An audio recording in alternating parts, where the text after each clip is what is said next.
Ẹ̀yin èèyàn mi, Ọlọ́run ní jẹ́ arágun àkóbá àdábá. Wọ́n ní àṣé ọlá ní ìyọnu.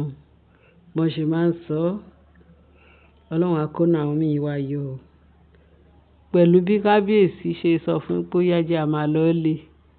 Òun gbé jet òun wá, jẹ́ ká kúkú máa lọ. Kábíyèsí, wọ́n ní Naomi ní jọ wá, dẹ̀ lè jọ padà kó fòun lọ́rùn lẹ̀. Òótọ́ dẹ̀ ní kábíyèsí, ó wá dé ibi tí ó dúró sí. Wọ́n ní kábíyèsí gbálẹ̀kùn kò rí, kò ṣílẹ̀kùn. Wọ́n bá lọ sọ fún àwọn authority tó ní hòtẹ́ẹ̀lì yẹn pé àwọn ń béèrè so number báyìí, wọ́n níyẹn ti lọ. Wọ́n ní bẹ̀tẹ̀ wọ́n ṣílẹ̀kùn pé kábíyèsí, wọ́n ṣílẹ̀kùn wọ́n ló ti lọ. Lóyún kábíyèsí wá rí lẹ́tà tí Naomi fi sọ pé àwọn ti lọ. Tí kábíyèsí dẹ̀ lérò pé bóyá wọ́n jọ máa wọ jẹ́ẹ̀tì. Naomi dẹ̀ ti fi lọ́kàn balẹ̀ pé kóun lọ palẹ̀ mọ́, káwọn dẹ̀ máa lọ sí Nàìjíríà. Wọ́n ní àfìgbà tí Naomi wá dá lọ tiẹ̀ pé òun ò ní tẹ̀lé kábíyèsí. Tèmi ní pé bẹ́ẹ̀mi ṣe lérò ní pé tí kábíyèsí bá gbé Naomi nǹkan jọ lọ, ó máa gbé lọ sáàfin straight. Òun ò dẹ̀ tí ready láti lọ sáàfin. Torí ó ní kábíyèsí ó kún fún ẹ̀tàn jẹ tó máa ń tàn òun pé ètò tàn òun tó. Ó ní wọn ò tí reconcile tó yẹn. Wọ́n sọ̀rọ̀, wọ́n ṣe bẹ̀tì. Naomi ṣe mọ̀ pé èèyàn Ọlọ́run ni. Ó máa ṣe nǹkan ẹ̀ ní lẹ́sẹẹsẹ àti pẹ̀lẹ́tò tí Ọlọ́run fún. At the end of the day, wọ́n ṣà ní Naomi wá ṣe mọ̀ pé kábíyèsí máa tètè gbéra straight dẹ̀ ni. Bẹ́ẹ̀ni táwọn transport something tí Naomi máa wọ̀ kì í ṣe pé straight. Ó dẹ̀ lè jẹ́ straight bẹ̀tì wọ́n lè tètè yára bí ti kábíyèsí. Nọ́bà bí jet ti kábíyèsí torí straight èwe ní tiwọn. Nọ́bà ní kábíyèsí ti lọ. Ìgbà tí Naomi fẹ́ wá dé, Naomi wá dé late. Wọ́n ló dé late o pé wọ́n tètè land. Ó dẹ̀ bọ́ọ̀dù tó ti check up kan tó ṣe kínní. Wọ́n nígbà tí Naomi dẹ̀ kúkú wá sọ pé òun ti ń lọ lé. Wọ́n dẹ̀ gbé taxi àbí báwo náà ṣe máa. Wọ́n ní kò gbé mọ́tò ẹ̀ lọ sí ibẹ̀ bẹ̀ tí ó gbé transport. Àṣà àwọn èèyàn wọ́n ń dẹ́, wọ́n ń dúró de time tó máa fi dé. Kì í ṣe kékeré o. Bọ́n ṣe mọ̀ pé Naomi ń bọ̀ lánàá yẹn, wọ́n ní wọn mọ̀. Bẹ̀tẹ̀ àwọn ará ilé wọn, Simi àti màmá ẹ̀ àti Gbénró, wọ́n láwọn ará ilé mọ̀. Bẹ̀tẹ̀ àwọn ará kò sí anybody after àwọn yẹn, kò sí anybody tó máa mọ̀. Àdìsí kábíyèsí. Àwọn àmọ̀ sí kábíyèsí ò mọ̀ táìmù tó máa dé. Wọ́n láwọn tó mọ̀ pé kábíyèsí Naomi máa dé ní àná yẹn nìyẹn. Wọ́n ní bó dẹ̀ ṣe gbé mọ́tò láti airport. Wọ́n ní wọ́n lọ dènà dé lọ́nà. At the end of the day, wọ́n ní wọ́n kó sọ́wọ́ àwọn kidnappers.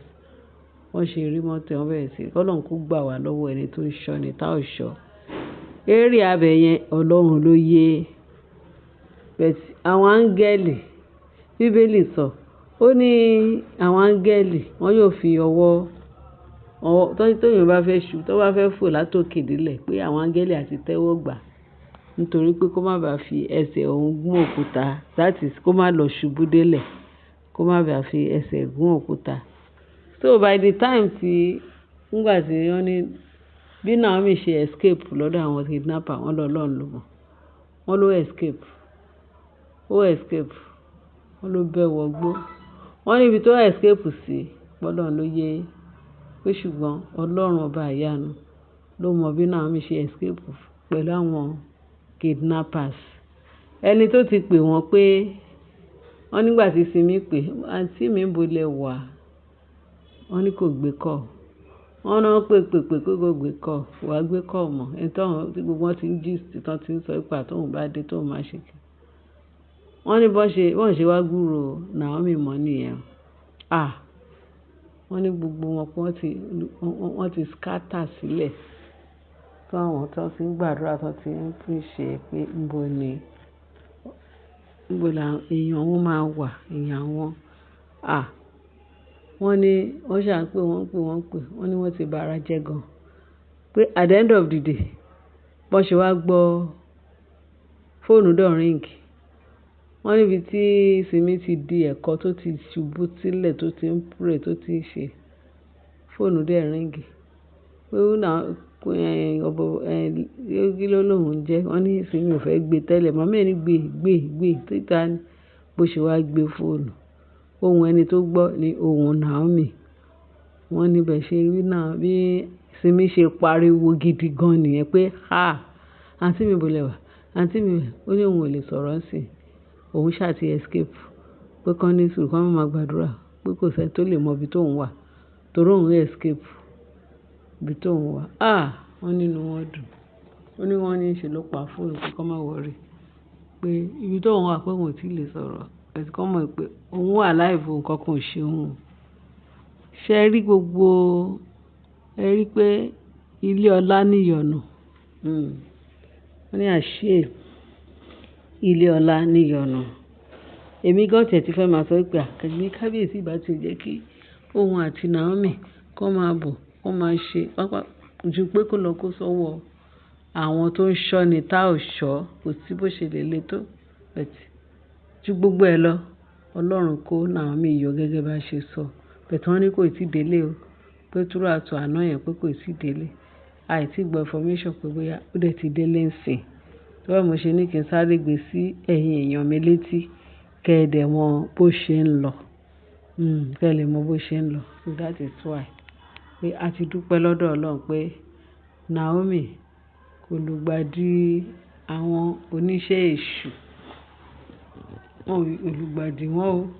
Wọ́n ní bàbá arọ́pò ní kábíyèsí tóun ò bá rí náà tí nǹkan kan bá ṣe Naomi pátá pé gbogbo àwọn tó wà láàfin yẹn gbogbo àwọn obìnrin tó wà láàfin yẹn póun ò lè sọ nǹkan tóun fẹ́ ṣe fún wọn torí gbogbo wọ́n ní gbogbo everywhere ti scatter. Pé bí Naomi ṣe dé tó ti ń bọ̀ láti London wọ́n tún ti lọ dènàdè torí òun ti gbọ́ tán ti lérí léka pé Naomi ò ní fara rí wá bá wọn láàfin báwọn make pé wọ́n ti lérí wọ́n ti léka pé òun wá ń wò ó pé ẹ̀yin ará bíbà òṣùwọ̀n yín kún ó yìí máa kún àkúnwọ́ sílẹ̀ tó jẹ́ pé rí ẹkún ní lè sùn wípé ṣe sọ pé ìkàlẹ̀ yàn láàyò láti ṣe bí pàápàá jùlọ ọmọ Ọlọ́run bíi Naomi. Wọ́n ní kì í ṣe wàhálà kékeré náà ní àwọn olórí yẹn fún kábíyèsí àti bàbá ẹ̀ àti gbogbo àwọn oníṣẹ́ ẹbí. Ìyá bàbá kábíyèsí gan mọ nǹkan tí ìyàwó ẹ̀ mọ nǹkan tó ń fojú bàbá rọ́pò rẹ̀. Lágbára ẹ̀jẹ̀ Jésù bá rọ́pò àgbà yín máa dalẹ̀. Lágbára Kristi ẹnikẹ́ni tó ń fẹ́ pa lára yín àtẹ̀yìn àti kábíyèsí ọmọ yín àti Queen Naomi tó jẹ́ ìyàwó ọmọ yín. Lágbára ẹ̀jẹ̀ Jésù àwọn ogun ọ̀run wọn ò ní fi wọ́n lọ́kàn balẹ̀. Wọ́n á fi wọ́n lákàlàkà wọ́n á fi wọ́n lògbòlògbò. Ibi tí Ọlọ́run bá gbé wọn sí wọn ò ní expect ẹ̀. Ẹ ṣé ẹ̀yin èèyàn wa bẹ́ẹ̀ ṣe tẹ́tí sí wa. Ẹ ṣé bẹ́ẹ̀ ṣe ń fetí sílẹ̀ bẹ́ẹ̀ ṣe ń bá wa subscribe tẹ́ ń bá wa love tẹ́ ń bá wa share. Ọlọ́run á nífẹ̀ẹ́ yín o. Ọwọ́ yín nǹkan rí lẹ máa fi máa gbé ṣe o. Agbára Kristi Jésù Olúwa wa. Àmín. Ẹ ṣé gan tẹ́ fi ń tẹ́tí sí wa. Láyọ̀ o.